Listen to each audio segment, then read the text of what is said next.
فهي الموضوع مش في الفكره وانت ازاي هتحمي الفكره.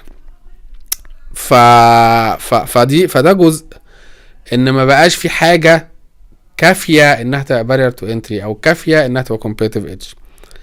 ولو قلنا ان يعني لو جيب لكم مثال، يعني لو ستيف جوبز مثلا لما طلع وطلع الايبود، ما هو ما لو كان ده كان في برنامج شارك تانك وقال لهم ايه رايكم في الايبود ده، هاي شاركس انا ستيف جوبز، انا عايز ابيع انا عايز تمولوني عشان اعمل الايبودز، كان ممكن يطلع لهم اي حد من الشاركس اللي قاعدين يطلع لستيف جوبز يقول له ايه ده سوني عملت ده من 10 سنين فاتوا، ده ما اعرفش سامسونج عملت ده من 5 سنين فاتوا، ده ما هو ده موجود، مش انتوا عارفين كده، مش عارفين الايباد مش اول ام بي 3 بلاير، كان زمان بنسميهم ام بي 3 بلايرز، ما اعرفش الناس اللي سمعاني تعرف الترم ده ولا لا، ترم قديم شويه، مصطلح قديم شويه، كنا زمان بنسمي الحاجات دي ام بي 3 بلايرز عشان كان الفايل اسمه ام بي 3 بتاع الاغاني وكده، ما علينا يعني.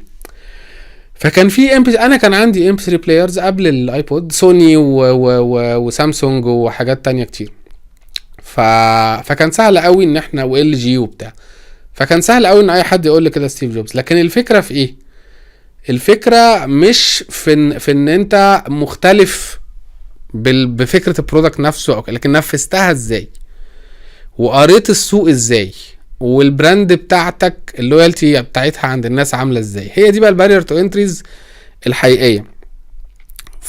فبقى سهل دلوقتي ان اي حد هيقلدك، وبداوا يقولوا دلوقتي ان لو ما تقلدتش تبدا تخاف ان الفكره بتاعتك دي ممكن تكون مش فاليد اصلا للسوق، يعني العادي ان انت تتقلد.